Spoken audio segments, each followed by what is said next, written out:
Estás escuchando The Bad Guy Show. It's another Sunday. D'shon El Villano live, Dagr8fm Latino. It's The Bad Guy Show. I got a very, very cool guest in the house with us tonight. What's good, old head Ed? How you living, brother? Yo, I'm doing well, and I'm glad you called me cool, because that's typically not a word that's used to describe me. But I take it where I can get it, man. We got a beer here. We got microphones lit. We got good conversation. Let's do this. Yo, man. I invited you over because, you come very highly recommended. All right, okay. And I gotta give a big shout out to my homie DJ Al the Wicked in Germany. Yes, Brews. Okay. Yeah, Pros. He actually recommended you to be inducted into the Bros Club. Damn. If all I gotta do is drink beer, then I'm in there. I know Al the Wicked from more than. Well, my kids are 14 and 16, so I probably know him like 15 years. Wow. Yeah. Yeah, that's time. Yeah, and he's been in the Miami movement more than some dudes that are from here. Yeah. And unfortunately, he hasn't been able to be a part of the movement as of lately, but a lot of the stuff that he did like really personally helped me out. As an artist, putting me on. Gotcha. And one of the things that I try to do is that I try to bring people over to the show and that have some experience and have something to say about the Miami movement and artists in Miami. And most of the people I invite are artists, nice. from here, from the movement, from the rap movement, and I've been able to kind of like, besides from my personal experience in the movement, I've been able to like puzzle. Like a big kind of like overview, being able to talk to different people who are interconnected. Yeah. You know what I'm saying? Okay. H knows you. Yes. Knows a bunch of other people. Their people knows my people. So it's like one of those things. So I've been able to puzzle together kind of like this overview of just different different artists giving me their experiences about the game and everything. I usually like to begin at the beginning. Okay. How did you get into music? What got you into hip hop, into the culture? Okay. I gotta say, man. Music.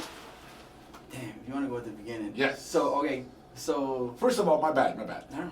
Your name is Old Head Ed. Yes. Ed.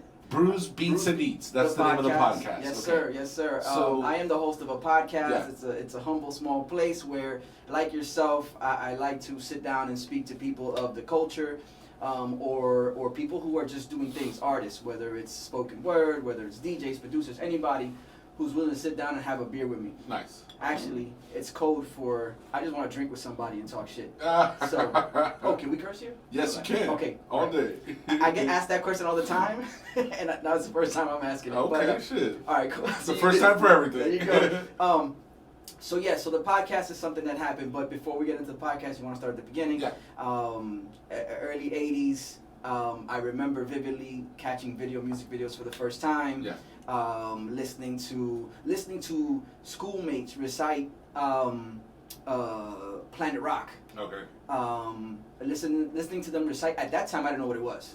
Okay. But there was kids that had older brothers or older sisters that were influencing them, and they would spit like Big Daddy Kane lyrics, or even before that, several people before that, and that was like my first the first moment that I'm like, what is that kid saying? Right. Or where's that from? And then I would hear about raps and whatnot. Eventually seeing Run DMC the Walk This Way video, I was like, oh damn, that's a milestone too. And little by little, just it started to evolve. Then the kids were breakdancing in the neighborhood. Nice. You went to parties where somebody had a house party where somebody had turntables set up. All that was right while you were growing up here in Miami. No, I was in New York. Okay. So Originally I was born in New York. Moved down to Miami for about a 3-year stint. We lived actually in Little Haiti. Back in between 77 and 80 actually. Wow. 80 we went back, started kindergarten up there, so I'm definitely showing my age, telling my age. And then from 80 to 87 it was all New York. Okay. 87 I came down, we moved to North Miami Beach, not too far. And you were, by the time you got here, by that time you already had the culture with you. Correct. I had the culture, but then coming to Miami, it flipped. Just the scene here flipped it on its head. So I came from hearing kids recite La Di Da Di. Yeah. All right. Yeah. Or the show, Slick Rick's The Great Adventures. Yeah, I love that album. Yeah. Excellent album. And then I come here and I hear Move Something. Yeah. Okay. Yeah. I hear all the Uncle Luke stuff. Listening to 99 Jams. Yeah. Hot 105 back then when it played rap. Power 96 back in the day. And Power 96. Still existed. Yeah. Well, started existing. Correct. Yeah. So it kind of, the culture got flipped on its head. Yeah, because a lot of booty music, a lot of, yeah. It was different. Yeah. It was different. And then there was similarities too, because you would hear Poison Clan. Right. You would hear Dance All Night, and that had more of your home team. So there was moments where I'm like, okay, that was like a flash of what I remember it being. Okay. And then looking for those flashes, those moments where I could kind of build with somebody or find people that, back then you didn't know it was a culture, but find people that related. Yeah. At that time, there was a lot of migration from New York, like we're noticing now. A lot. Yeah. So back then, there was a lot of migration. So when you saw kids in high school or in middle school that they talked a certain way, dressed a certain way, they were rocking the Capizios and the Z Cavariccis like they were down here. Right. So I was like, oh, there's a connection there. And then when you start talking to them, you start sharing interest in music, and then that's what's up. That's what pushed the culture forward for me, because then it's like it kind of gave me a little piece of home. Oh, right. At that time, at a time where I was fresh down here, new. Fast forward, I've been here long enough, where now here is home, and like you said, I've been able to. There was a moment there where, of course, everybody rhymes in high school. Everybody wants to write. Everybody wants to rhyme. So be part of the cipher. Just be around. And the moment that somebody looked at you, you wanted to be at least prepared with something. Of course. Maybe not off the top of the head, but something. So that was part of it too. And that's how the culture started for me, was just finding like-minded people.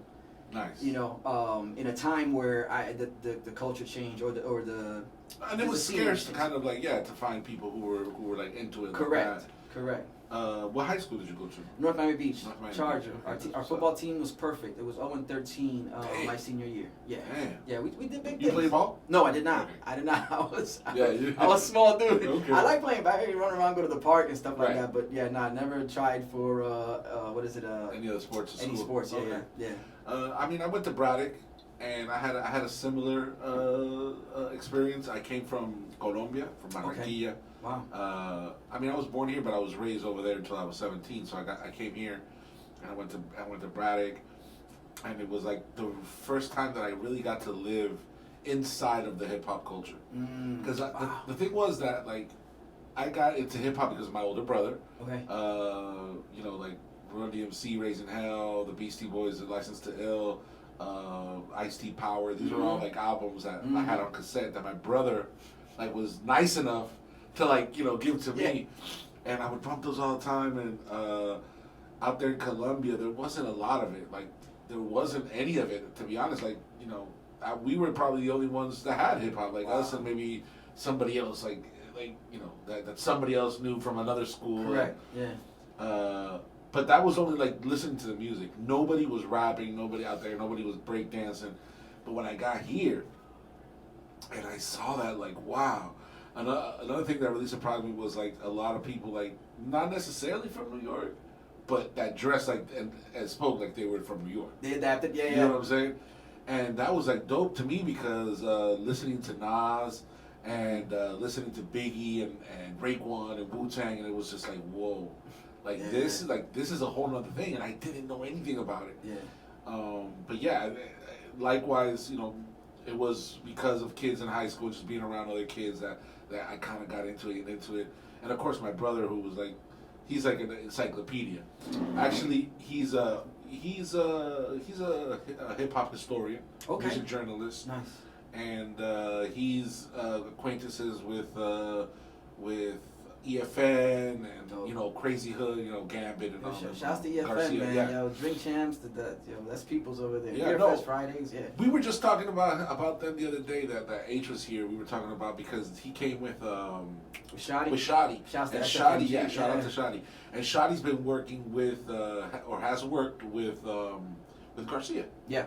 And they got, Garcia got the VMA, I think, for his work with Machine Gun Kelly. Yeah, the video. So, he's having, a lot of success. And correct. That means that, the rest of the culture kind of percolates off of that because look, he has a homeboy Shotty who he's worked with plenty of times, a couple of movies, the short films, the sophism, and so now that picks him up a little bit more, and he brings up his people with him and stuff like that. So that's very cool.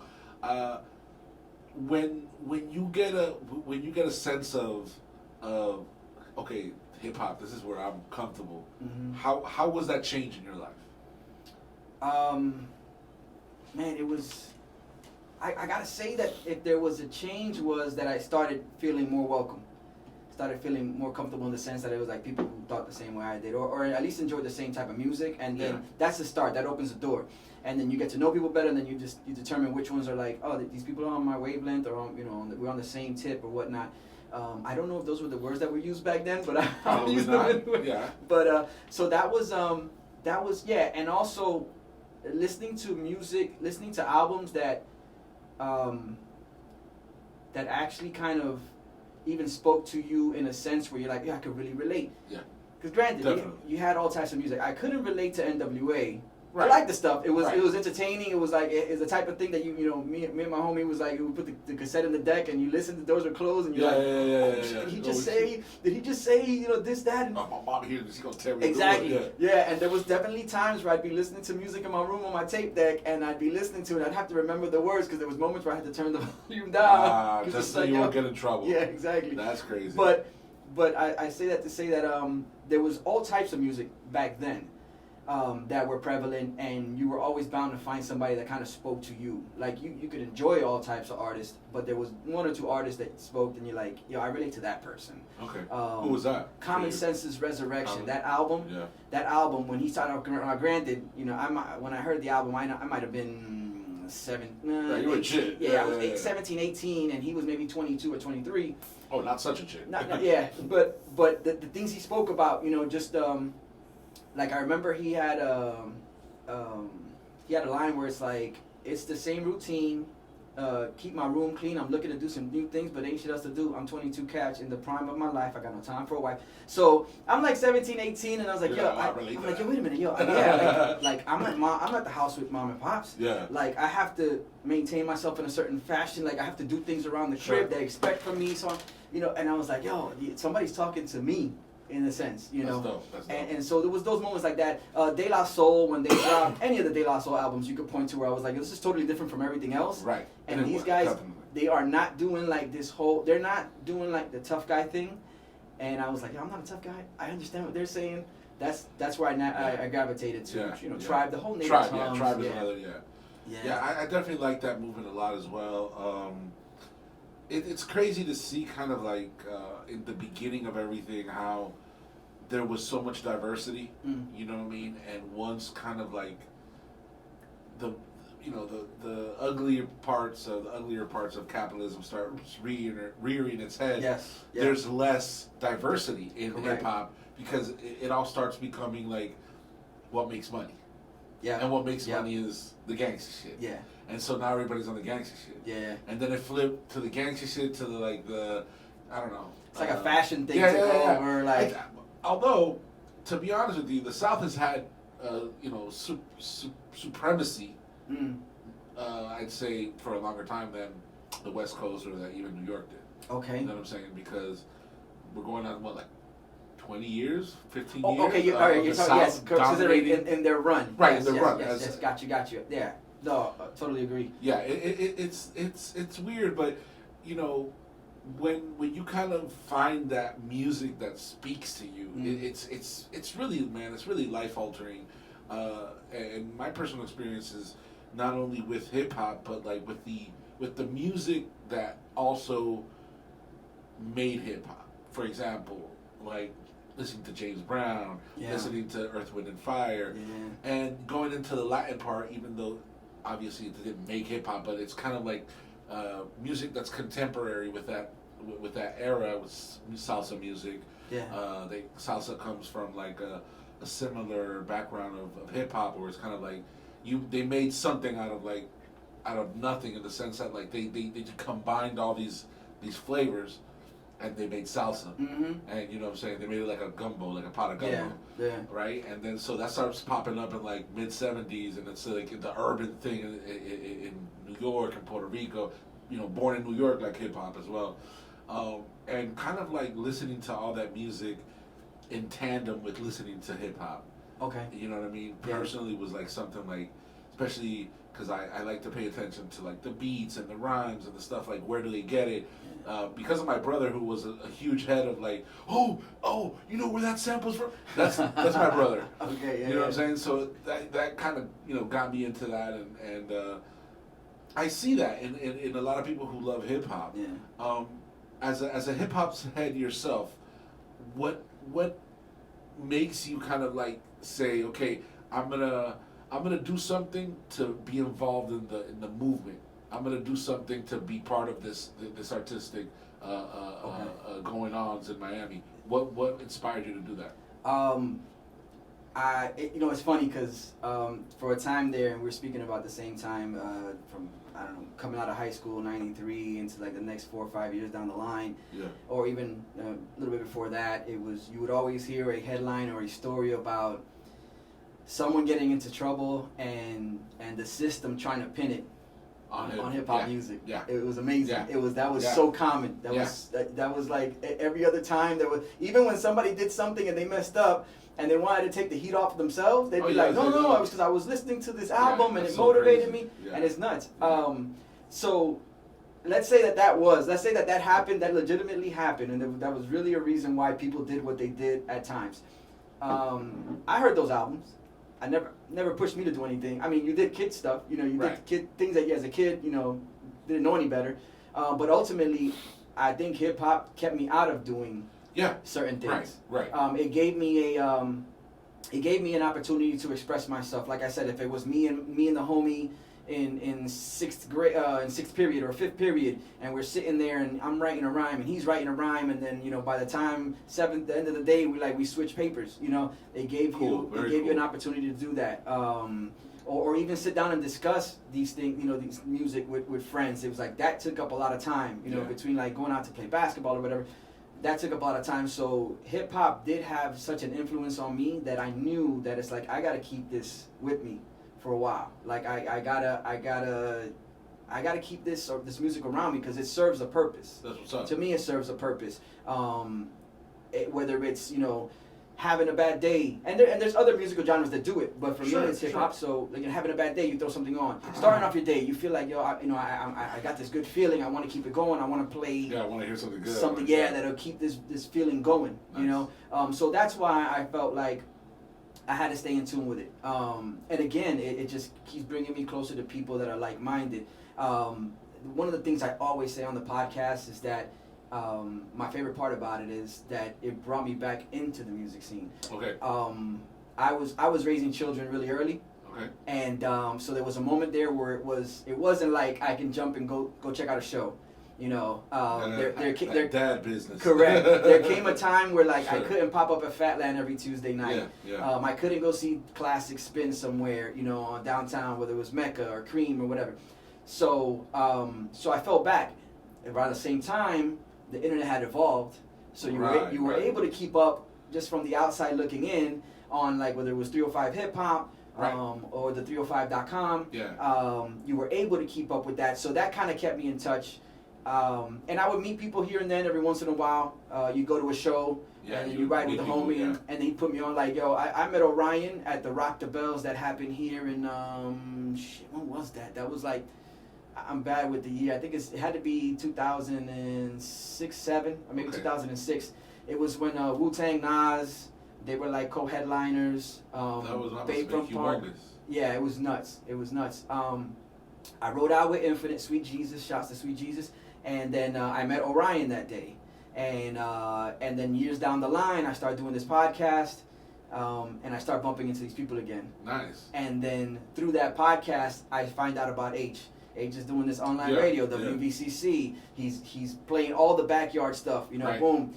All the Wicked, all pops up. I haven't met all in person, right? But the interactions through the chat and just like the idea of like, oh, you're into beer, you're into music, hey, what's up? That's boom, cool. Boom. Yeah. It creates a community. That's very cool. I'm still waiting for him to pull up. I know he's a length. I know he's far away. He's like another time He's out there in China. He was asking me right now if it was going on at 9. I told him, no, we started early. He started earlier. See, I'm old, so I gotta get in and get out. Hey man, I don't get enough rest. rest. I don't like to say I'm old, but I'm the same way. No, that's what you're the bad guy. I'm the old guy. We've already determined that, yo. We've established But that. by the shade of your beer, I can tell we're almost about the same. They don't gotta know. They don't gotta go. But yeah, so that's been like my biggest takeaway from it is that it's brought me back into fold. It's introduced me to the likes of Mowgli, Shoddy, like you said. Mowgli is one of my dudes from back in the day when I started rapping, dog. Yeah, that's crazy. Yeah. Yo, like who else? I met Spaz, I met Thousand for the first time through Orion, and it's just that sense of like catching up and being part of it again without actually, like you said, being an artist in the sense in the plutonic sense of it, or the organic sense of an artist. But yeah, man, that's the greatest feeling to me. And then when these cats, like you said, when you mention people who are not even just doing music, but are involved in other avenues, like Shadi with the short film that Garcia directed. When you find out that these people are doing that and they bring more to the table than just the music, and I'm sure the music influences their ideologies when it comes to these things. Definitely. You know, you can tell. Yeah, and it brings it together. It's like crazy when I get the chance to sit down with when I meet EFN, and the first time I meet him, he's like, "Yeah, I'll do your podcast," and it's like, let's set it up, and I'm like, "Oh, he don't know me from nowhere." And EFN is just crazy humble guy, and I'm sure he's got things to do. I'm sure. I'm sure. Stays busy, man. But yeah, man, that's the biggest takeaway for me at the podcast is that it's brought me back into the scene. Great. Yeah. How long have you had the podcast going now? So 2.5 years. March 26th will be the 3rd year anniversary. I just actually earlier today I recorded episode 97. And the only reason I'm even keeping track of episodes right now is because I know that the 100 is coming around. I'm like, I better remember which ones are which. Nice. But yeah, so 96 episodes in already in the can. 97 will drop this week. That's awesome. No, thank you. And yeah, man, it's been a great thing. Again, I've already raised kids. They're doing their own thing, so I have time. I have moments where I can do the hobbies. I'm kind of there as well, so I could definitely relate to that. Yeah, so that's why I'm doing this now. Cool. Definitely. Before the podcast, did you do anything, or was that kind of just like you came out of the situation, raising your kids, and you said, okay, I'm gonna start the podcast, or was there something before? Man, no, that really. Well, there was this talent show one time, and at FIU. Oh, no, that was right before kids. But no, right after kids. Well, right when the kids got to a point where they were kind of like they could handle themselves. Yeah. Was there something that I can't say that I was. I can't say that I was. I knew that right around that same time was when I was starting to hear about podcasting, about what an iPod was, and that podcasts were created for the iPod. Right. That was the whole idea behind it. And then when I started hearing some of these podcasts, I realized I was like, yo, these cats are having conversation and they're playing music that I don't find on the radio. Right. And so it's kind of like it's their own radio station. Yeah. And what's there not enough of? I mean, back then there wasn't enough of avenues where you can get a variety of the local music, of the underground scene in other places. It was just whatever the mainstream, top 40s on the not FCC. What was the name of the whatever the radio? Now it's iHeart. iHeart Radio runs everything. But before that, it was another one, and it's like whatever they put out, and then what they want you to hear. That's true. So when I started noticing that. Whether it was Fonte from Little Brother, he used to have a podcast. I forgot the name of it, but I was like, yo, I remember that. I remember him that. and DJ Brainchild, and it was one of the dopest things I had heard because I'm like, yo, the DJ spinning music every once in a while, and then he'll cover topics, current events or whatever. Current events, shit like that. It was great. So that was something where I was like, if I ever do something, I think that would be my lane. That's cool, man. I think that would be my lane. So I mean, then again, it was also about another 7 years before. 7 or 8 years after you were able to that I was like, I started putting things together. Right. But hey, man, you got, that's a thing, that's a beautiful thing, man. I mean, I can relate. I can 100% relate to that, ever since kids, it was very much hard to kind of like pursue whatever. It was school and work and kids. Fortunately, I have a like-minded wife. She's an artist as well. That's a blessing. Shouts to her. Yo, shout out to my wife. We actually started a lot of our careers together. You know what I mean? So when fast forward to this, it's like, well, here we are, and we're at the opportunity where now we can take this to the next level. And not have to worry, so much about the kids because they're not little anymore. Yeah. But at the same time, to be honest with you, man, like hip hop for me, it just like music in general, well, especially hip hop, has always been a part of me, even raising my kids. You know what I mean? Yeah. I was playing, rap songs with cuss words for them. Yeah. But a lot of stuff like that I taught them, growing up, was stuff that like I would get from like the music. Yeah. I remember teaching my kids stop, drop, and roll. Okay. For the DMX thing came out. Okay. So in case of a fire, what do we do? Yeah. Go stop, drop, shut them down, open up shop. They would always do that in class. Gotcha. And they would interrupt class when they were doing it. Remember, kids, what do you do? Yeah. And they would go. So they would go right into the DMX. DMX. They would go right into chorus. the DMX. Yes. I remember. That's amazing. Yeah. And so like to see somebody who's like-minded, who not like you said, you're not necessarily a rapper, but you are involved. You are part of the movement. You are, what I'm saying. And as humble as you may want to see yourself, like the grain of salt that you're putting, or the grain of, so en español se dice grano de arena, the grain of sand that you're putting in, it's part of this vast, ocean that we have going on. So I salute you, bro. I appreciate it. Thank you. Where do you see your podcast and the brand going in the future? Wow. Yeah, it's funny. It's that thought, when I do consider it, it's a back and forth. It's like a struggle. It's like I'm a big fan of the original podcast format, which was just audio. Right.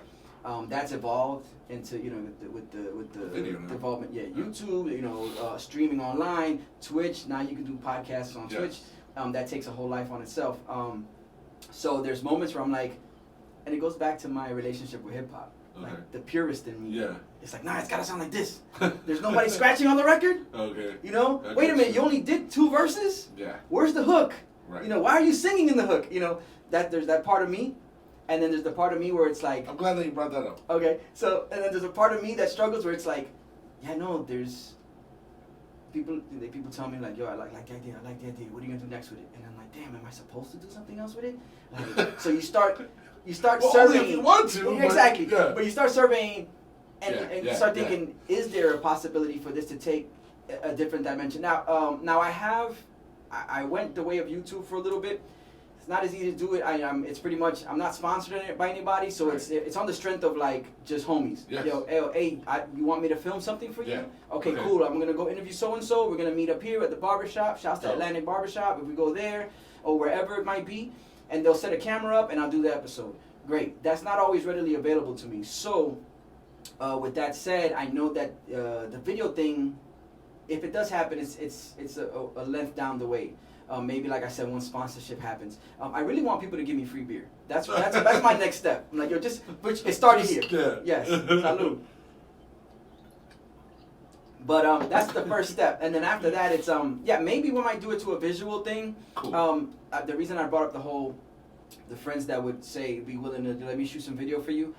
There was a couple episodes that we shot. I introduced this thing called Brews Beats and East Street Level, where we would run around. Most times it was in Wynwood, and we'd run around Wynwood. I'd have maybe 1 or 2 people with me.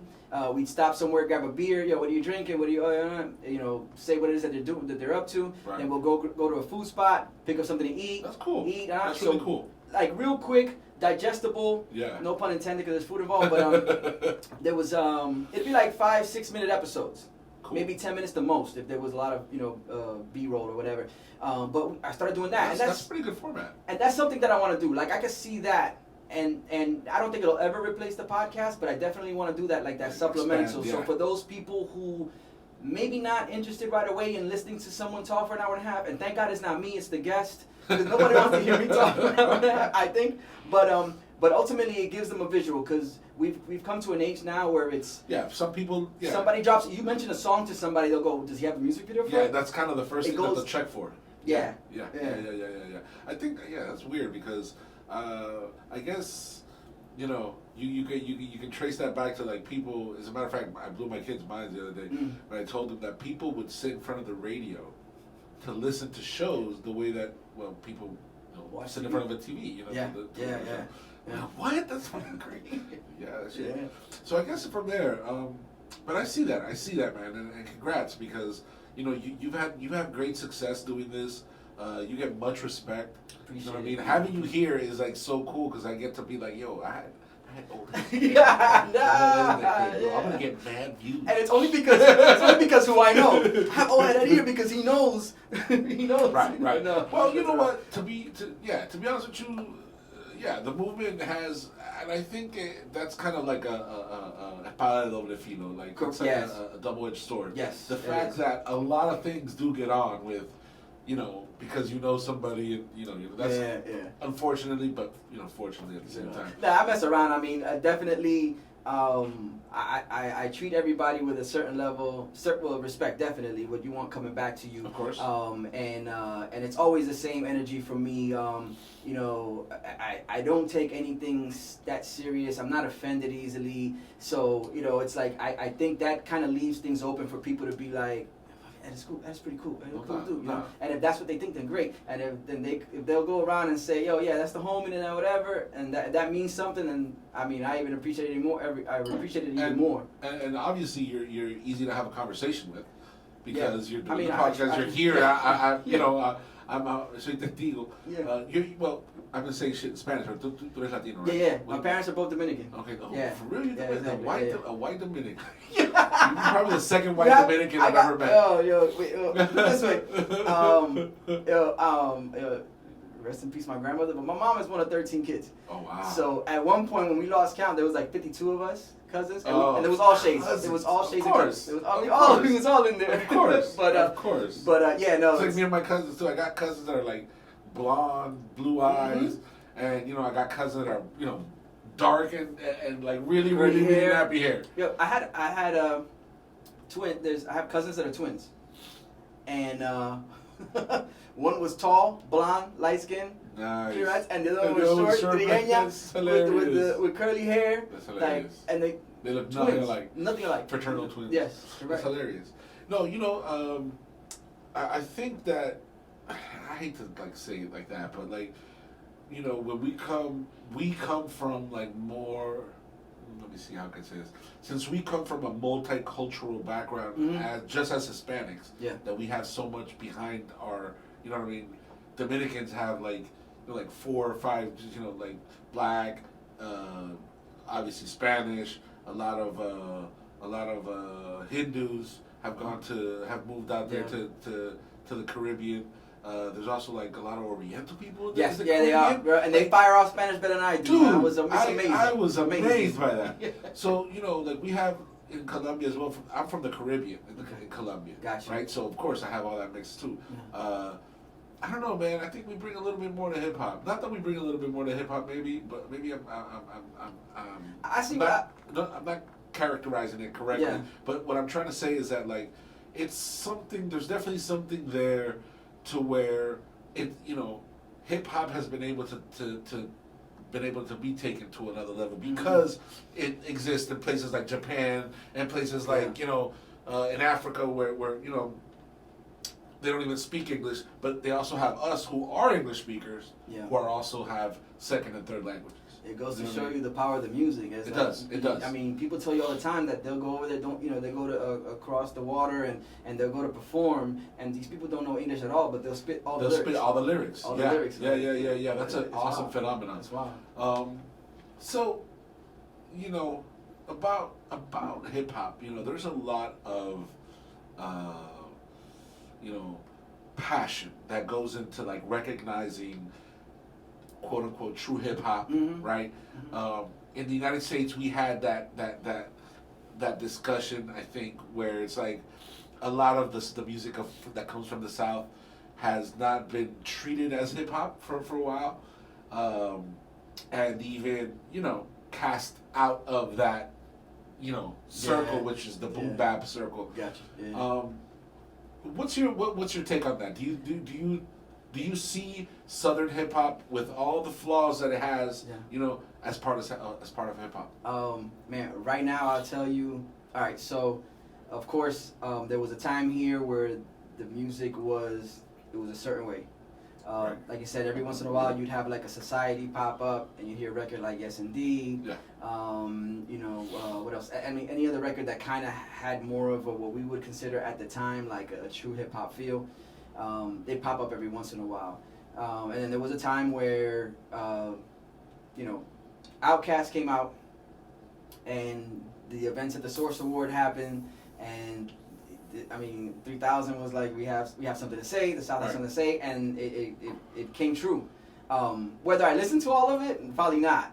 But there was always flashes, like when Ludacris rhymes, like you gotta listen to what Ludacris says, because he's gonna say something in it. That's interesting that you point those things out, man, because I do think that within hip hop you are allowed to say that that's not a good song.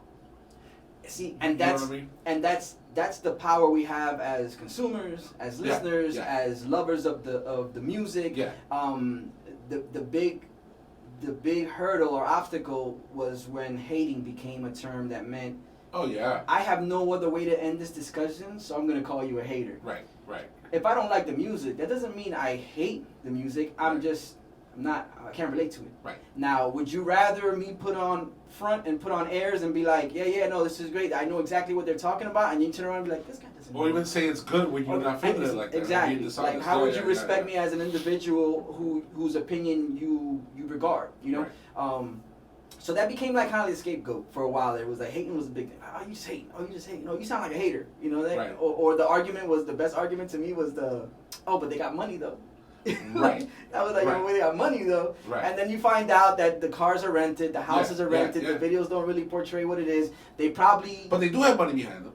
Because obviously they have money to rent those things. Correct. But how much of it is theirs? Did Snoop actually own his first house, or was it under somebody else's name? Right. And I don't mean to call out Snoop because I know he's listening. So. Shout out to Snoop. Yeah, but no, definitely. What I'm saying is, there was a moment where the South became, like you said, it went into its run, and it's been doing it for a minute. Yeah. At that time, there was stuff like the Cunning Linguist from down here. Apathy from Tampa. So there was stuff that was popping up, and then I found myself listening to more West Coast stuff because they kind of embodied more of the music that I came up and that I appreciated. So whether I'm actually more of a West Coast head than a Southern whatever. Yeah. In the sense of what I like to hear. So, when you start hearing Defari, Dilated, up until now, Razzcast, even now, shit, the licks, all that. And then even nowadays with Fashawn and Blue, that stuff coming out of there, you're like, yo, this is the stuff that's very similar to what I grew up listening to. Right. But then, now, when I get back into the local scene, I'm like, no, Miami's got bars. Oh, Miami's got bars. Miami's got a lot of talent. Yeah. A lot of talent. Just going back to what we were saying earlier was... Because I have like an acquaintance, right? Shout out to Louis. I remember Louis, like back in the day, he would say like shit like, oh, that Laffy Taffy shit, that Teach Me How to Think, that's not rap, that's not hip hop, that's just some other shit. And when you would put on like Outkast or you put on Goody Mob, you think, no, that's hip hop, right? Yeah. And it's not something that was kind of like easily explained, or if I even had a way to explain it to him back then, was not like, oh, but they're both from the South. And it was just kind of like a back and forth of like dumb points while we were smoking fucking weed. But the same thing, I think, happened. Because at the end of the day, what I'm trying to say is, Outkast is hip hop and so is Teach Me How to Dougie and so is Laffy Taffy. It just exists within the spectrum of I like this and I don't like that. Yeah. Right? Yeah. I see a lot of that happening in Latin hip hop. Okay. Happening with reggaeton and trap music and Spanish trap music. You know what I mean? Because they don't. That's not considered reggaeton. I mean, I'm sorry. That's not considered hip hop. Reggaeton is not considered hip hop. It's not considered part of. And I am one of the people who say, well, look, if you study this, reggaeton wouldn't exist if it weren't for hip hop. You know what I mean? Mm-hmm. Like, yeah, it comes from the Caribbean and it has its roots a lot more in dancehall and stuff like that. But like, you know, once you have artists like Vico C pop up, which was like one of the first like Puerto Rican rappers. I don't know if you yo, he was taking his cues from English hip hop. Yes. And everybody who's ever made it in reggaeton has been taking their cues from hip hop. Yeah. And if you go to Japan and you listen to their hip hop over there, whatever the fuck it is, they've been taking their cues from the American hip hop as well. So how are you gonna not call that hip hop? Correct. You know what I mean? Yeah. Just because it sounds different. Yeah. It may not have the same boom bap that we're used to. Correct.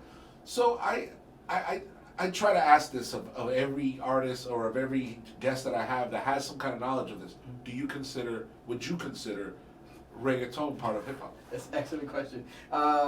So in the so reggaeton for me, I've always had there's definitely artists that I can sit and listen to. There's artists that I'm like, yeah, I can feel what they're doing, you know. And then there's guys that I'm like, yeah, this is definitely not for me. But again, like you said, that the birthplace or the cradle of the origin of it has to go back to hip hop. My big thing with reggaeton, why I never really jumped on reggaeton for me was, and it wasn't so much the music that was getting put out.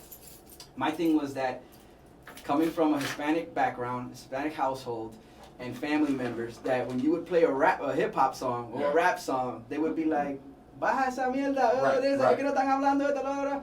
And then all of a sudden, and that it wasn't acceptable. And then a couple years down the line, when they started doing it in Spanish, and y tenía un ritmo que se podía perrear, lo que sea, they're like, oh no, this is fine, this is great, it's fine. And I'm like, yo, where was that That's love? That's a double standard. Yeah, I'm like, yo, what happened? Where was that? They're doing what we was doing. You know what I'm saying? Right. I mean, it's a little more palatable because it was based or rooted in a rhythm that even Hispanic people were familiar with, which was the reggae. Yeah.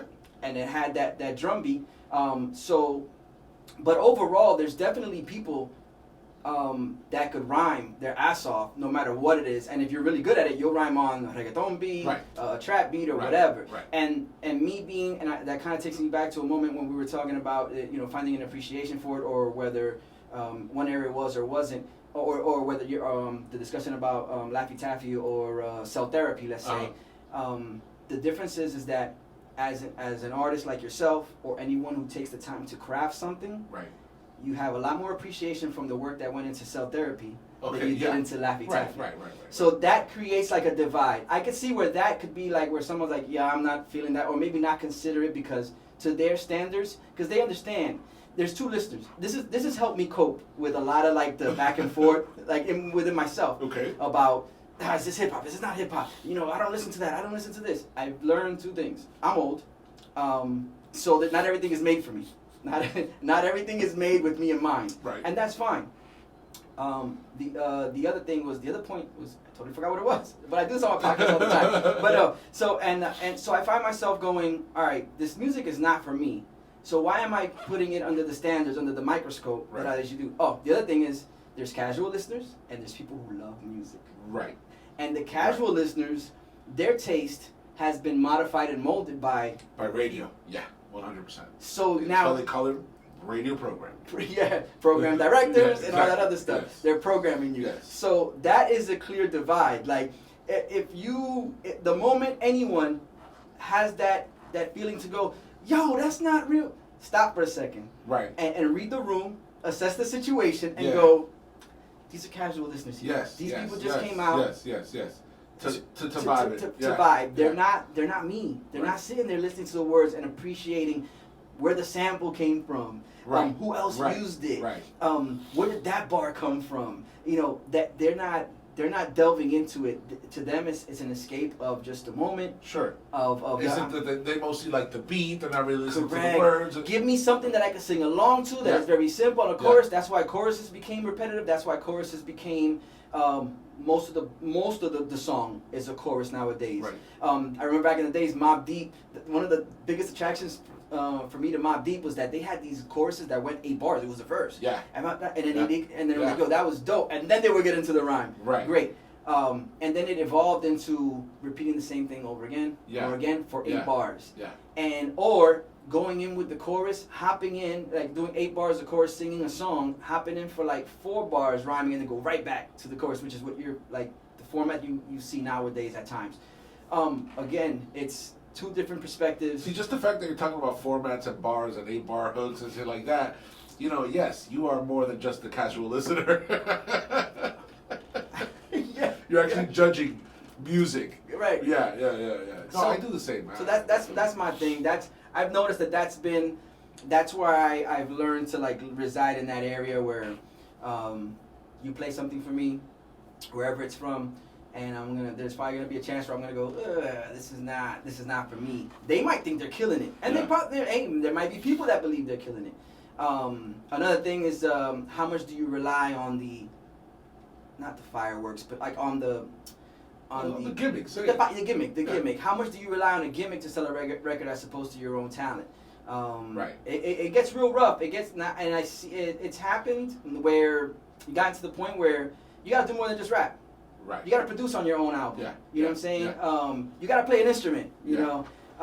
I mean, come on. You're spending time in the studio. This is your profession. Like you should do more than just show up, kick rhymes, especially when they're not as I don't know. I'd say the rhymes don't sound like they really put a lot of thought to them. So you should at least put thought into something. Right. You know, get involved, man. Get into your music. You know, provide something. Well, I mean, yeah, you know, I think that's something that I discovered along the way as well as an artist, and just like learning, you know, how to use, you know, software to record, you know, how to play an instrument, how to do, you know, yeah, you gotta, you know, I've gotten to the point where, you know, I make my own videos, you know what I'm saying? You know, That's great. And yeah, there's just, I think that some artists out there, at least, don't have the education to say, okay, yeah, I'm more profitable, or I'm profitable to a bigger extent if I know more, if I can do more, if I can, you know, if I'm a singer and a dancer, I'm gonna, you know, stuff like that. I mean, I think back in the day, artists had more of a, and there's a positive and negative to that. They had more kind of like just an opportunity to be an artist, right? Yeah. Because, and I think a lot of it was predicated on the fact that you sold CDs. Gotcha. Of course, that kind of puts you in a little. If you're just an artist, then you're just doing that, and a lot of artists got fucked because you know, not being educated and just being in that little bubble of being the artist, they don't know that it takes a budget to make your music. All that lick that you drink, all that bud that you smoke, all that. If you have a car, if they gave you a car or this and that, it all goes into, you know. And some people obviously learned it the hard way. Yeah. Out of curiosity, going back to the whole Latin thing, have you heard? Are you in tune with like any rappers from Latin America? Any groups, anything like that? I'm not gonna know any of them by name, and I might get close to the name, but I'm not. Okay, there was shouts to H. He put me on to a Cuban kid that now lives in Europe, I think, or in France. Well, okay, so let me go back for a second. So. Orishas. The very first album that they dropped. Yeah, that album is monumental. Crazy. Yes. Palo Cubano, They sampled oh my God. Where's your brother when we meet No, him? right? They sampled Social Club. You got Buena Vista Social Club. Okay, all right. So that album, you know, that was like, that was like you said. You mentioned Pico C. You said in the Dominican Republic they had El Vaquero, where you could catch like small, Vaquero, or El Lápiz. Wow. Yeah, you know what I'm saying. You would start to capture like early YouTube. Somehow these kids were finding ways to put their stuff up on YouTube, and you catch something here or there. And then even at the times where I'm like, I can't sit here and listen to anybody in between, like say from Tego de Calderon on. Like there was very few spots that I was like, oh that's dope. But every once in a while you get like an Orishas. Right. Most recently, H put me on to El Bárbaro. Elote El Bárbaro? I think it is El Bárbaro something. He has a long name. El Bárbaro something Urbano, and this kid kills it. Like, I mean, the videos are ill. Whoever shoots him from, and he's obviously no longer in Cuba. And you listen to it and you're like, yo, this is crazy. You listen to that. The homie, shouts to Big Trez, rest in peace. My homie, he was Puerto Rican dude. And he always had YouTube on the TV at the crib. Okay. So when I pull up, and it would always be these cats from Spain. Man, I wish I could remember their names, but their shit was dope. Like, you listen to it and what the effort they put into it. There was a cat from Puerto Rico. Oh man, these names are failing me. Damn, I can't remember the dude's name. But there was stuff that I'm like, okay, I see the appeal, and I can see where the influence is at. So there's been moments. Oh shit, Salazar put me on to a couple of cats that he was a big shouts to Salazar, Soy Trapero and all that. Yeah. He put me on to some cats that were originally from Cuba, and I heard their music, and I was like, yo, these guys are crazy. Like, the shit that they were spitting. And he was like, yo, he goes, when I got into music and when I was doing music, my goal was to be able to do a song with them. Like, these, and he got it done. He was able to do it. Nice. He was able to do it. And then when I listened to it, these cats, I hear why. I was like, oh yeah, because these cats, they're not playing games. Yeah. They're gonna show you why it is they do what they do. Okay. So there has been moments. I'm just horrible with the names of some of these acts, but there's definitely been moments, and I've heard music from other places. Spanish-speaking music, where I'm like, okay, that is dope. Like, I could ride with that. That's what's up. I'm gonna have to create a playlist maybe on Spotify once I find these names, and I'll throw them on. Yeah, man, that's very cool. That helps. All that really helps. I mean, rapping in Spanish. I don't know. It was a thing, kind of like. Well, the thing is that it was always my thing, right? Okay. So when I started rapping, maybe when I was a kid. But like you said, like listening to Public Enemy and rapping Public Enemy tracks. Yeah. Peace, how low could you go? I love that fucking song. But then when I was kind of finding my way and I lived here, I was like, okay, I want to do this in Spanish. I don't want to do it in English. Everybody who I was around was doing it in English. I wasn't doing it in Spanish. Okay. Back then, EFN had the Crazy Hood store. Okay. Bird Road at 137. Dude, my brother got into that's where they met. Okay. And they became, cool from that. Okay. Because my brother, he was like an aficionado DJ. And he had little techniques at the crib. So he got into we both got into because it was half of my allowance. The record pool? The record pool. Okay. And that was kind of like our first record pool. Gotcha. And the reason I got into it, and I was down because it came with instrumentals. So of course my brother's gonna do a little mix, and then I'm gonna go and I'm gonna rap on the instrumentals, and that's how we used to, we used to get around. Unfortunately, my brother was more of an introvert, right? So he would make connections, stuff like that, but kind of keep it to himself. As a matter of fact, when I met All the Wicked, and All the Wicked was the guy who was like, wait, why isn't your brother taking you around and letting you meet people? So when All the Wicked would come, he, because he started coming like almost every year for like 3 or 4 years, 5 years straight. And he would come and he would take me around. I met DJ Abs because of him. I met like so many people. Which, by the way, shameless plug, tomorrow I'm hosting Playhouse with Epps over at Hollandale. Playhouse in Hollandale. You're welcome to come. I'll put you on the list if you're interested. Beautiful. And the whole thing was I was rapping in Spanish. And, like, I don't know, coming into everything and seeing everything, it was like, oh, yeah, I rap in Spanish, but people were checking for that. People didn't want to hear that shit.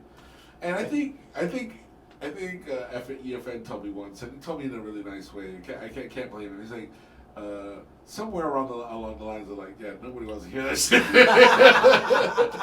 He was like, why don't you rap in English? You got a cool voice. You should go try it. Nunca le paré bola. I never, I just kept on doing it in Spanish. But But yeah, I could actually draw a line from where I see nothing in Miami, no movement in Miami, to where it's like almost every weekend there's a hip hop party with somebody at some point, somebody's throwing a party. Yeah. Where can you see that distinction in Miami from like almost nothing and then boom, like mad shit popping off? Man, I think it all goes back to getting back in touch with certain people. Okay. I wanna, man. It's just from the time. For a while, my hip hop location source or going to a venue was all South Beach. Okay. There was a time in my life where it was South Beach 3 days a weekend. Well, that's where almost everything happened, right? Correct. And then after a while, you're like, man, I'm raising kids. That's not something I could do frequently. If family visits, then maybe go to South Beach. But even then, it's not to experience what South Beach is. Apparently, it's changed. It's definitely not the same as it was before. And I don't. I mean, even back then, it was grimy back in the day. It was grimy. It made no sense to me, the South Beach thing. And I was talking to I think I was talking to Orion about this recently, where it was like, people were making money off of hip hop at these nightclubs, and you would walk up, and it's like, you can't come in here. Just like that. Because what you wear, I'm like, that the artist you have performing at this club is gonna be dressed like this, like, wow, like crazy. And I can't come in. I'm like, all right, no worries. So as far as that moment where there wasn't a lot going on, man, I want to say that it became.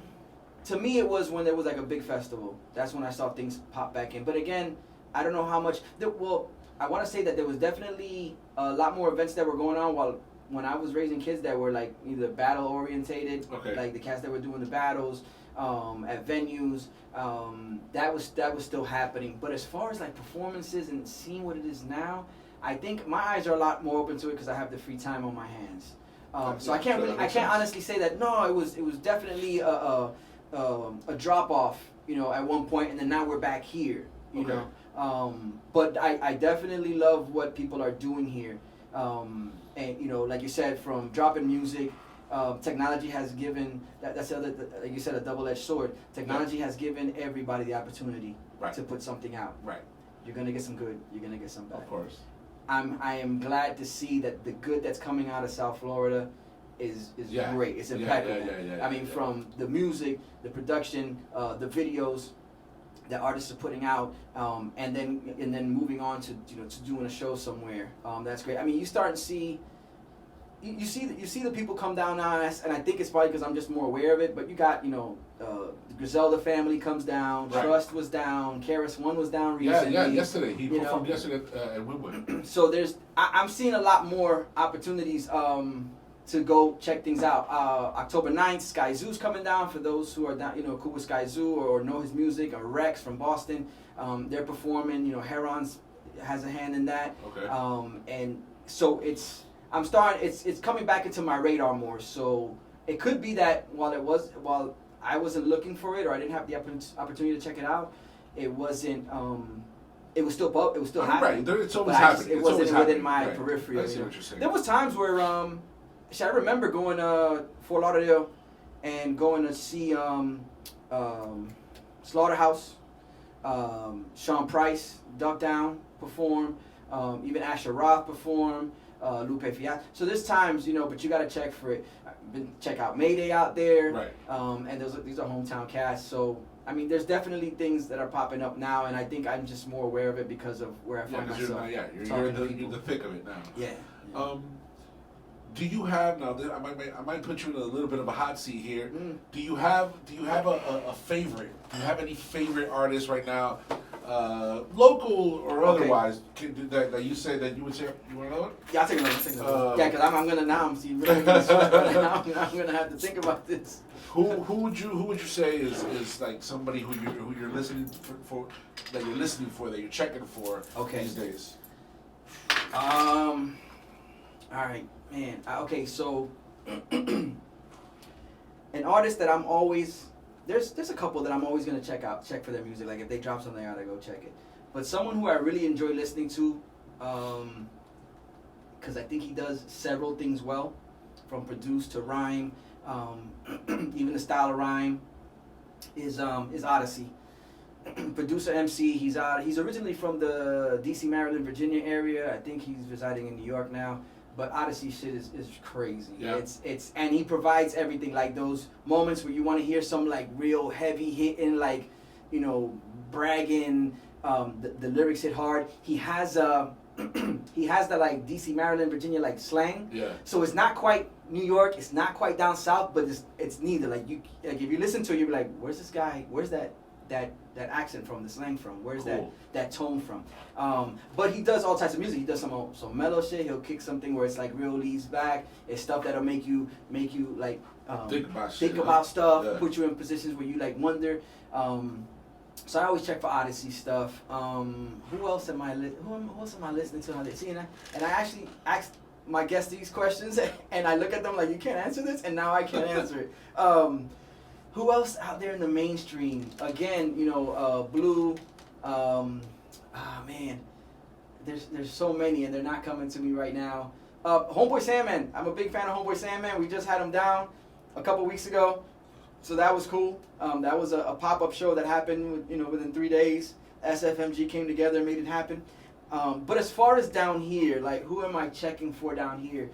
Man, there's a list of cats that are so impressive.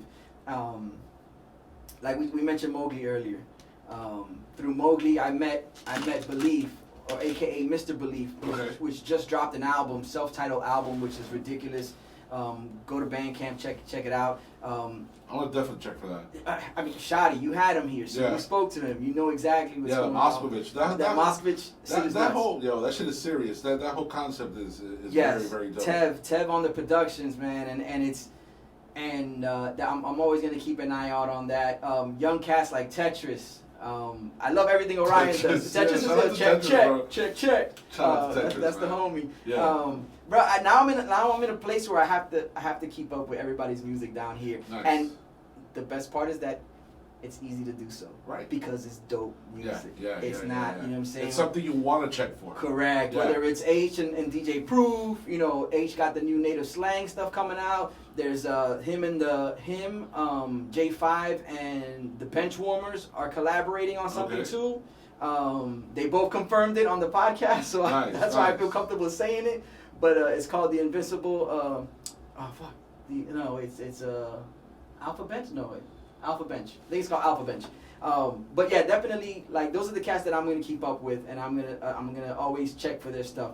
Either that or they always send me the music, so I'm like, you should. Yeah. So they also make my life a little easier. Yo, how does it feel to be kind of like in that hub of everything? Like, I don't know, man.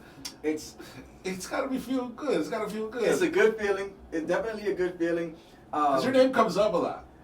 Believe it or not. Oh man, I hope all good words behind all good words. Yes, sir. That's beautiful. Yes, sir. And I hope 100%. And I hope that stays that. Well, I strive towards it. I try, man. I want to keep that because I know it's not it doesn't take much for you to like upset someone. Of course. You know what I'm saying? Yeah. And so I feel good about that. With that being said, it makes me feel good in that sense. Does it bring me back sometimes to my high school days where I'm like, let me get a piece of paper and a pencil. Uh-oh. Like, I'm sitting here hearing cats rhyme and I'm like, oh shit, that's dope. Does something. Like, I mean, it never goes away. Okay. It never goes away. Would I be good at it? Far from it. But that doesn't mean the feeling's not there. For sure. For sure. And ultimately I'm humbled, man. The Kendall versus Hialeah thing, and I know it's been several months since this popped off, but whose idea was that? So that was Orion and H. Okay. Orion and H behind the scenes were just throwing the idea back and forth because versus was a thing. Everybody was confined to their homes, and somebody was always doing a versus at some point. And so they come up with the idea. At one point, we all sit down for a human sushi episode, and then they share it for the first time for everybody to hear. Yeah. And then that kind of got the ball rolling because now we said it. So now you said it. Right, so now it's like we got to see it through. I'm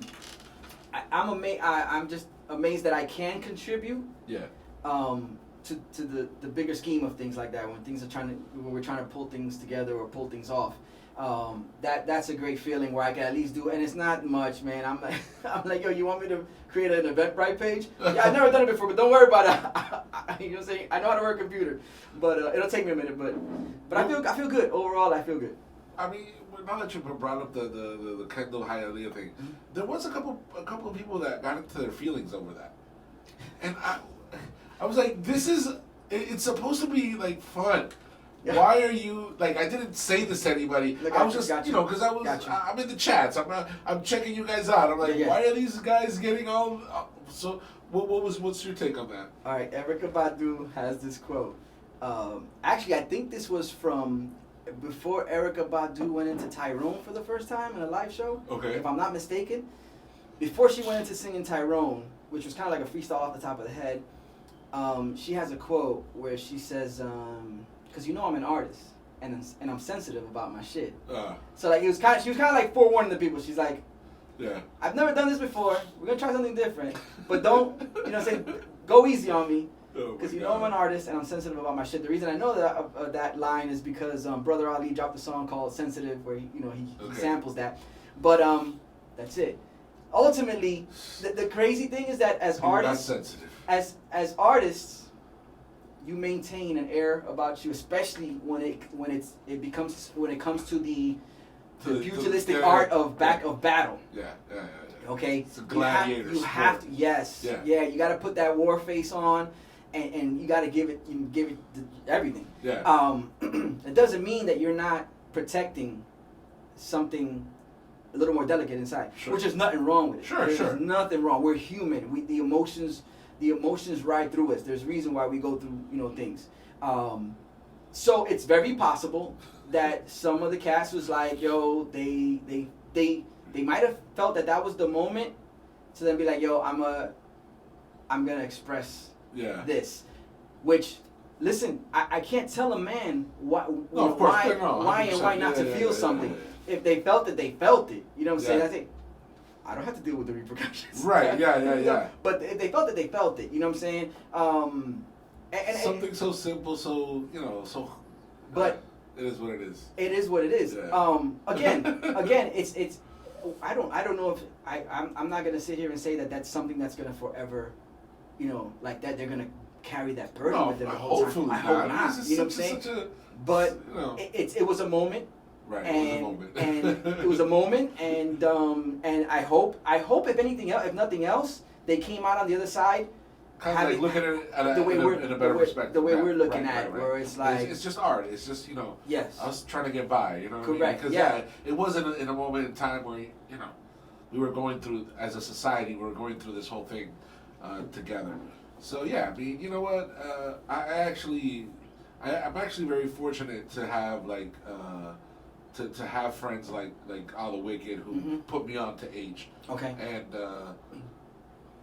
just like little things that you don't necessarily think that they're gonna go a certain way. For example, not so long ago, a good acquaintance of mine passed away. Okay. Mike.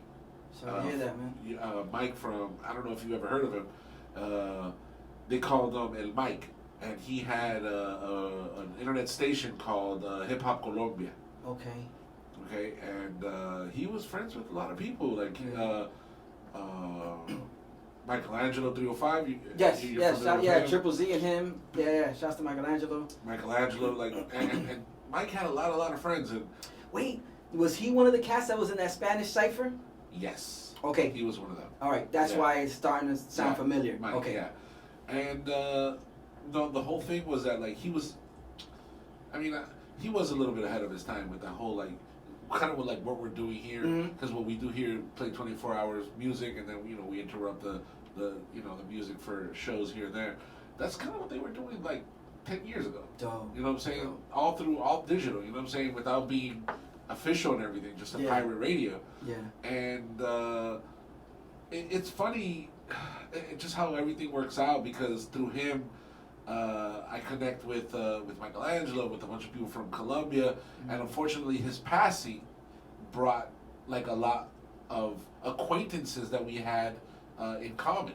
You know what I'm saying? And it was just a beautiful gift. I mean, you hate to lose someone. Yes, you hate to lose somebody, but boom, and then all these people, it's just like a flood of people like, oh, you knew him too, and oh, it just so happens that I know who you are, you know who I am, we just never met before. Yeah. Type of shit.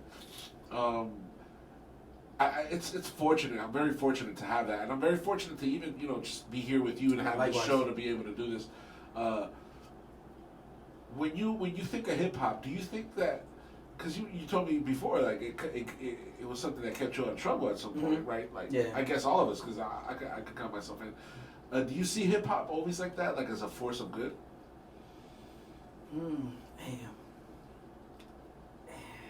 Man, I mean, I'm not gonna say it at its core. I think it is.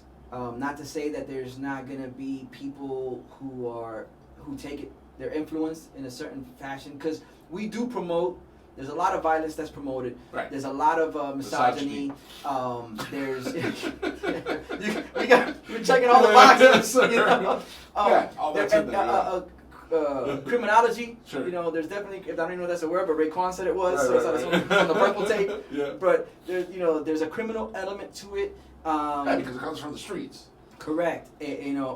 So can someone, without a balance, without guidance on one side, hip hop got me out of a lot of trouble, but I had two parents that loved me. Right. You know what I'm saying? Right. And that they kept me in a routine, keep my room clean. So there was definitely a balance that was struck there. Yeah. And maybe that's why I was able to listen to Cool G rap, and know that that's not for everybody. Right. What he's saying is not for everybody. He's not putting out the blueprint for me to follow. Of course. Because there is a balance there. But you can relate more to stuff like Tribe or correct. Souls of Mischief. Alcoholics at one point. But I'm a huge Licks fan, actually. Yeah. So we have that in common. So I do think the majority is good, but there are instances where if there's not a balance and you're not striking it where somebody is just getting a steady influence, and it's not so much that hip hop is affecting them in that way. Is that there's already something inside. Right. Human nature. People bring something, and it's not something that they might be proud of, but we carry stuff. Right. We all carry stuff around, and sometimes certain things appeal to one side that we really don't. That even at times we feel like we don't want to bring that out. I get you.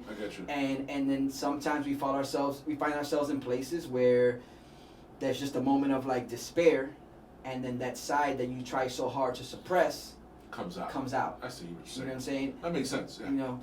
So hip hop is exactly what it's supposed to be. It's supposed to be a way out of.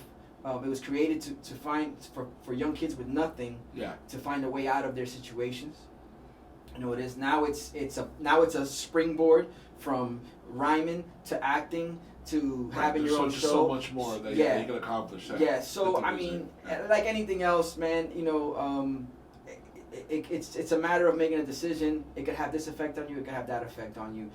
If you're already in a bad place, right, it can have a bad effect. You're likely to go in a bad way. I mean, you know what? A lot of the stuff that I see right now is that, like, unfortunately,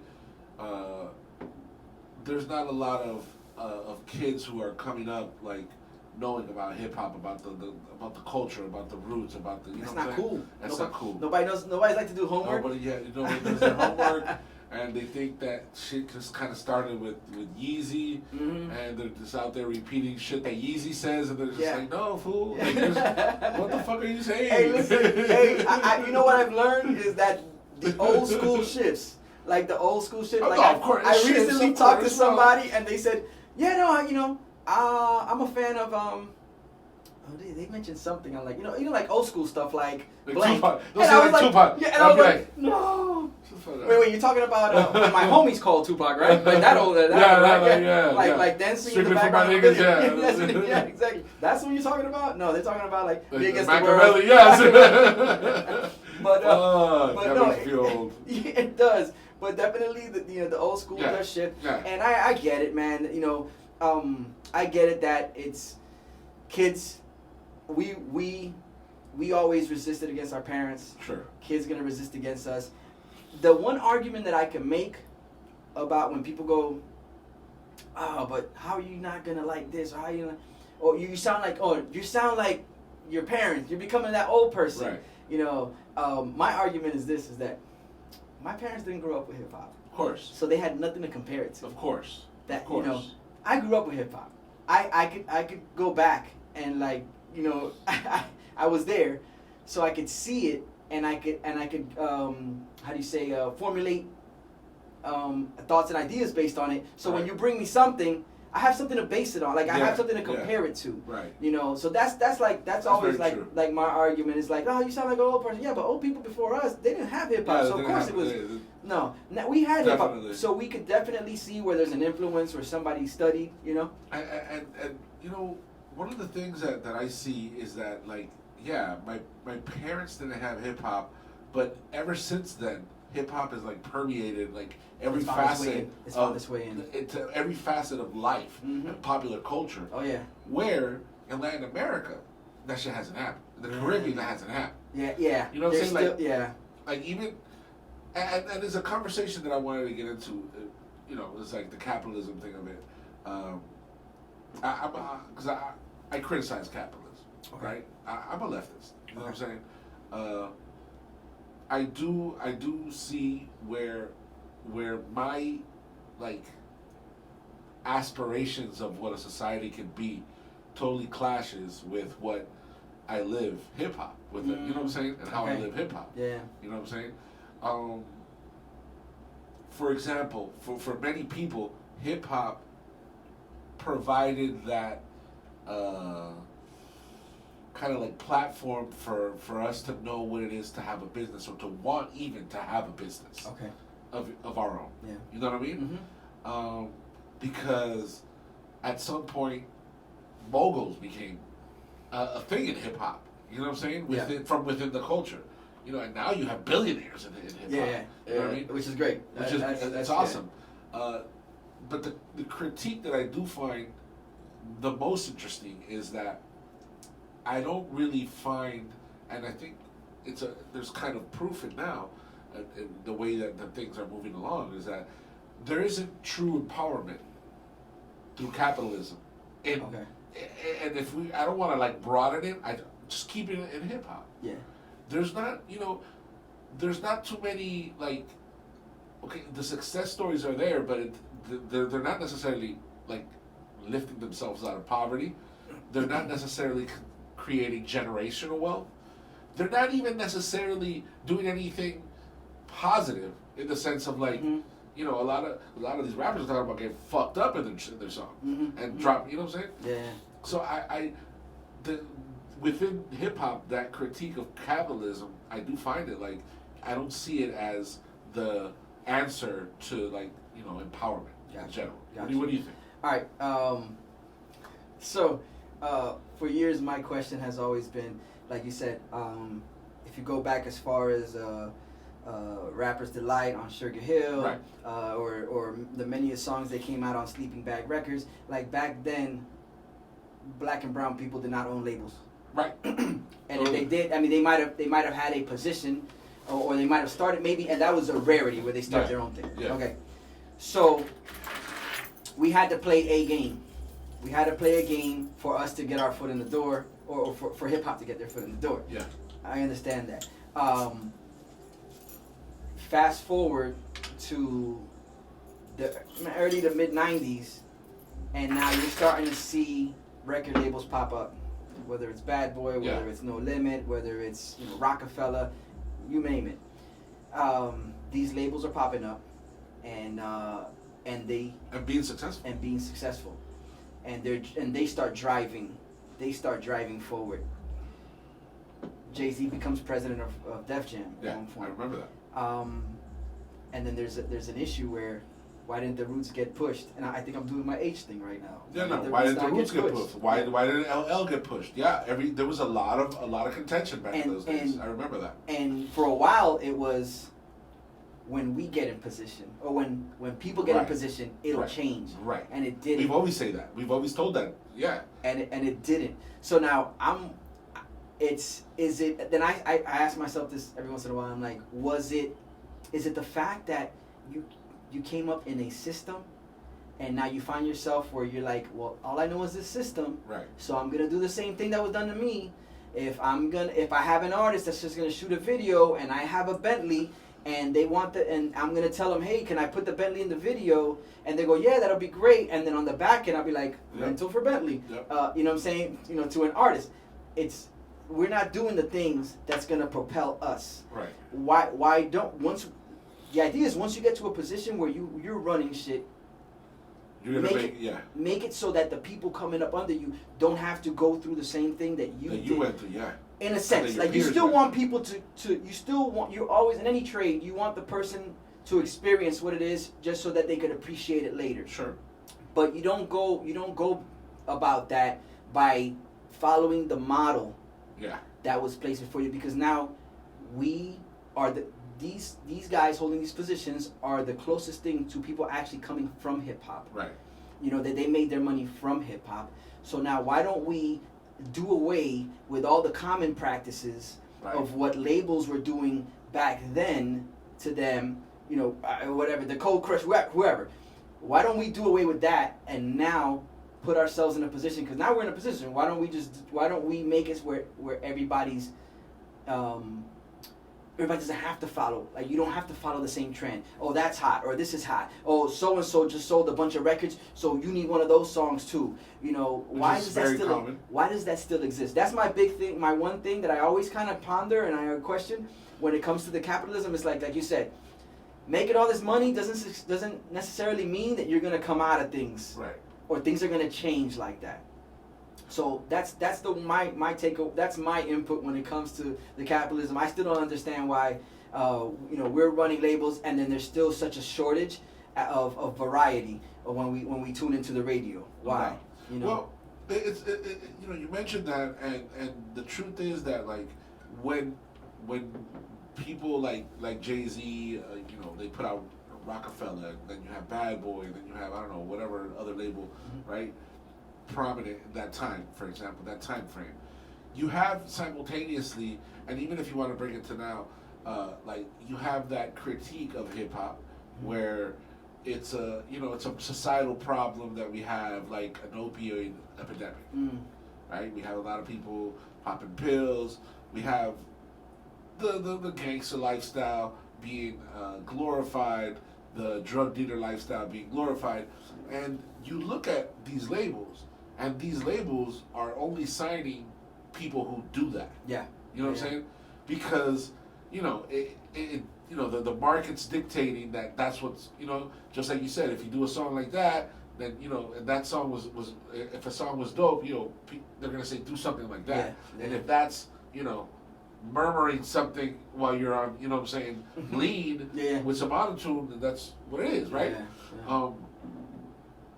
I think that plays into that critique that I'm leveling against capitalism and hip hop, that it's supposed to spark innovation. It's supposed to get us to get more groups like Zulu Nation and more diversity and more groups that are like Outkast, more groups but instead of that we have more futures. You know what I'm saying? Yeah. And not to say that Future doesn't have good music. No, he's great. No, everything's good. But like at a point where, like you said, we've made moguls out of these young people by buying these records. Nothing changes. Yeah. You know what I mean? And that's my critique. It's like, no, there's no innovation. It actually spurs less innovation because these companies need to make money, and they need to have these artists have a certain image. Yeah. You know what I mean? Mm-hmm. Unfortunately, there's not like your Lupe Fiascos that have had to do everything, even having a deal at some point. Yeah. You know what I mean? They would have they have to do things in a way where it's like out of the ordinary, because they won't go, they don't sound like designer. Right. Yep. You know what I'm saying? Exactly. Or find themselves in a situation where now they have no more radio play because they didn't agree with the label. Exactly. And that's to Atlantic, I think it was. And just having a mind of your own and being able to come up with being able to realize that, hey, these things aren't going away, because the moment it goes back to the way the society is right now. Right. It's like the moment the moment somebody gets a brain, they're deadly. Yeah. And we don't want that. We don't want that. No. Don't let them realize.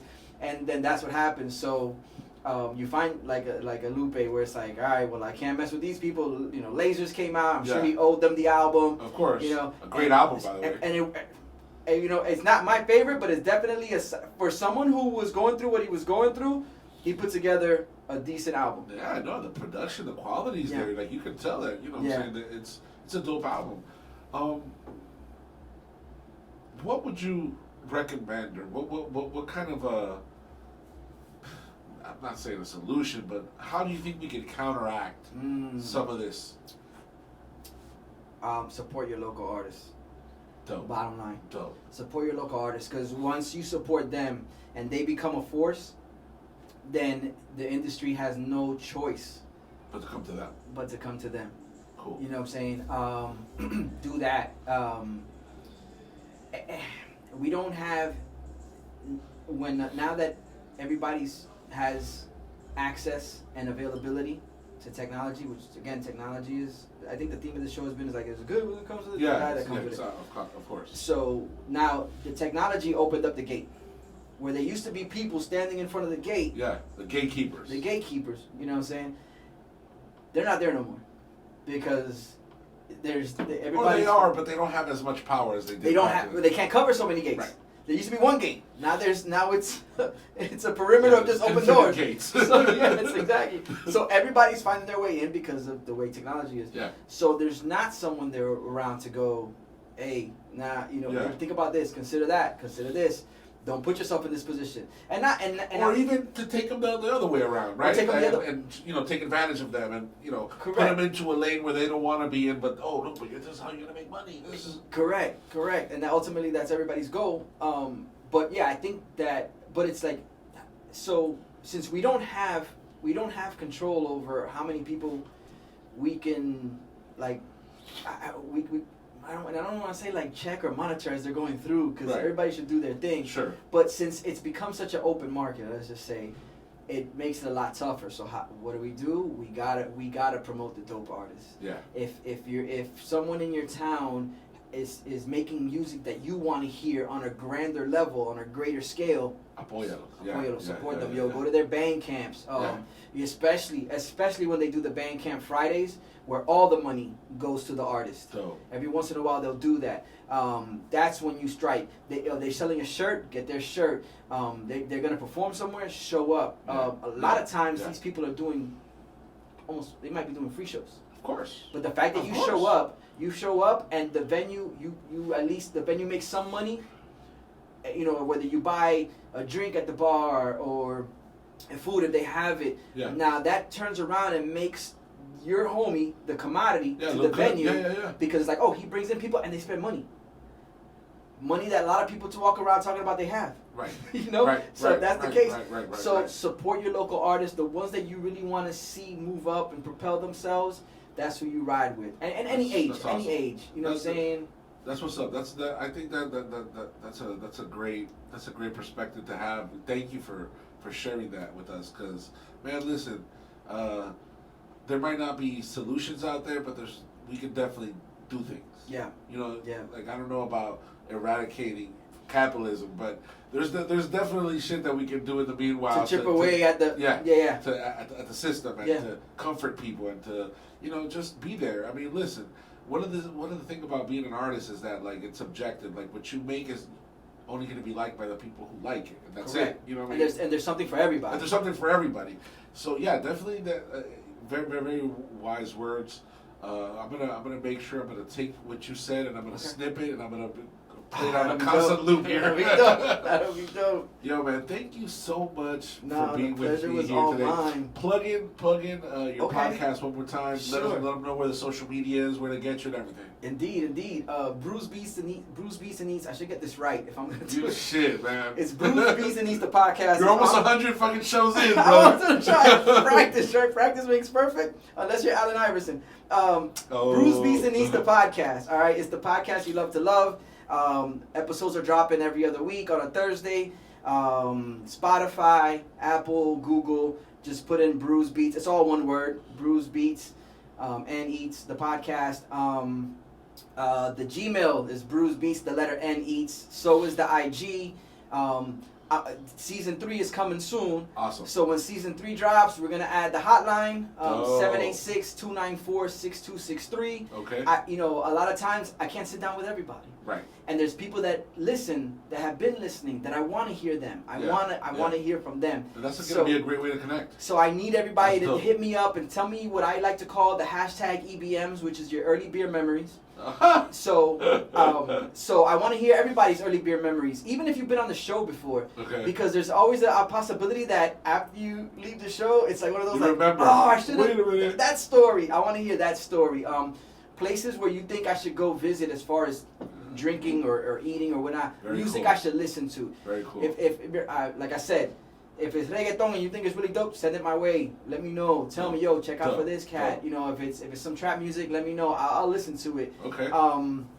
Yeah, man, I definitely need you on the podcast, so we got to make that happen. That would be an honor. We got to make that happen. Definitely. But indeed, everybody, if you go out, if you're already there at either Spotify, Apple Podcast, or Google, they all have different things you can do, whether it's rate or follow or subscribe. The YouTube is a little tricky. It's Brews Beats, the ampersand Eats, the podcast. It's a little trickier. Okay. But if you want to go on there and throw a subscribe on there, then that'll be dope. Check out the videos. Yes, I am not gonna turn anyone away. Nice. Did I hit everything? The Twitter's not as active. It's mostly just to let you know that the episode is up. Okay. And IG, you're on IG. And the IG is the Brews Beats, the letter N East, the same as the Gmail. Keep up with me there. Always support your local breweries, your local music, and the local foods, whether it's a food truck or a spot that is like a brick and mortar spot. Go out there and support them. Okay. Going back to the music thing, if you want to see a change in the landscape of hip hop music, like start where you're at and support that for sure. Dope words. I guess you get to hear a lot of people's EBMs, right? Yes. But not a lot of people, I bet, get to hear your EBM. Okay. So why don't you share with us some of your EBM? All right. So the earliest beer memory for me was living here in South Florida. I will not say any of the names to protect the innocent. But, So Hallover Beach. I grew up in North Miami Beach, so Hallover was the place that our family would go to on the beach weekends. Go to the beach. This was something that would be a full day event. Okay. You get there at a certain time, and the sun goes down. All day at the beach. So it meant that you brought supplies with you. Sure. You weren't going nowhere once you were there. Of course. I remember leaving. We were about to leave Hallover sometime in the night. We're walking over to the parking lot, and I got this thirst. I mean, I'm a kid. I've been outside all day. I probably had some soda. I don't know how. No kids drink water. Right. So it was just you're thirsty. I probably had soda all day, and that probably dried me out in the water, and then just sweating. Yeah. By the time we were ready to go home, I had this thirst on me where I'm like, this is bad. And I was never a type of kid that really complained like that. Right. But I had found myself in a point where I'm like, I'm really thirsty. I'm really thirsty. So I started bothering a family member. And I'm like, I'm really thirsty. I'm like, I need to drink something. I'm really thirsty. Handed you a beer? The cooler that we were dragging back to the car stops, puts the cooler down, hands me a beer. And of course, cracks it open. And I take like 2 chugs of it. Oh my God. I take like 2 chugs of it just to cure that need thirst. for like that parch, Yeah. And I was like, that was bad. But it was a relief though. Right. So, and that was like my earliest beer memory. Really? That was, to me, that was my earliest beer memory. Did you get in trouble for that? No. I was doing it under adult supervision. Oh, okay.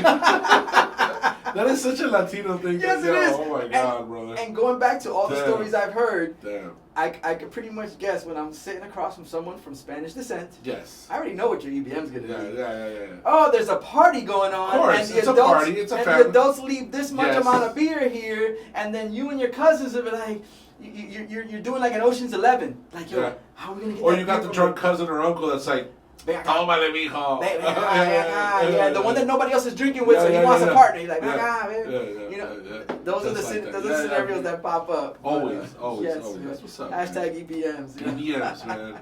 Brother, thank you so much for coming through tonight. It's been such a pleasure to have you here. Pleasure was all Thank mine. you so much for those gifts that you brought. Hey, you came bearing gifts. Enjoying good health. That was very dope. I wish I had a gift for you. Now we good, we good. I'm gonna get you next time. The Will you gift have is me this. out? Okay. Will you have me out? I got you, brother. Looking forward to it. So check out Brews Beats and Eats. Very, very cool. Shameless plug. I have an event coming up called Brews and Tunes. Okay. Brews and Tunes is going to be at the Unbranded Brewery in Hialeah. Dope venue. I was there Friday. Dude. Dope venue. It's a dope-ass venue. We're going to be there. We also have October the 2nd. We're going to do a Latin hip-hop thing. Over H is coming and everything. H is going to perform. This is here in Wynwood. October 2nd. Check the Instagrams and all that. We have all that up there. So you already know, man. Dagr8fm Latino. Go ahead. The Brews and Tunes. When's that happening to you? That's October 16th. I'm going to tell you right now. Pull up and have a beer with Brews Beats and Eats. Because I'm going to be there. You're going to be there? I got to pull up. Dude, you got to pull up. I got to pull up, man. Come through, have a beer with me. We could talk early beer memories. Yes, let's do that. We'll do like a little broadcast from there if you want. That's not a bad idea, man. Maybe we could finesse something like that, yo. But I want people to come out, support the great Latino. I'm gonna tag you on the next time I upload it. Fresh. I'll let you go get back to doing your thing. No, don't worry, yo. WQRXDB, Dagr8fm Latino. You know who we are, Dagr8fmlatino.com. Yo, the app is free. Go get it. It's Apple Store and Google Play. Just look for Dagr8fm, and that shit is for free. You can listen for free. Get all our music 24/7.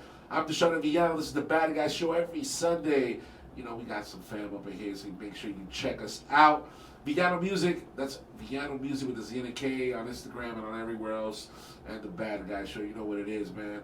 Yo, thank you so much, Old Head Ed. No, I hate calling you Old Head Ed because you and I are almost the same age. We're probably the same age. What does that say about you? Oh Ed is good. Ed is good. Ed is good. Yeah. It's that name existed at some point. So thank you very much, and salute to everybody who listens to us. A big shout out to, I know my wife, I know all the Wicked were listening, and everybody else who's tuning in, man. Big pro sounds, for sure. Yeah, prost. You already know, man. The Bad Guy Show. Hell yeah, this is how we do it every day. Fuck yeah. All right. Magic, man. That was Estás escuchando The Bad Guy Show.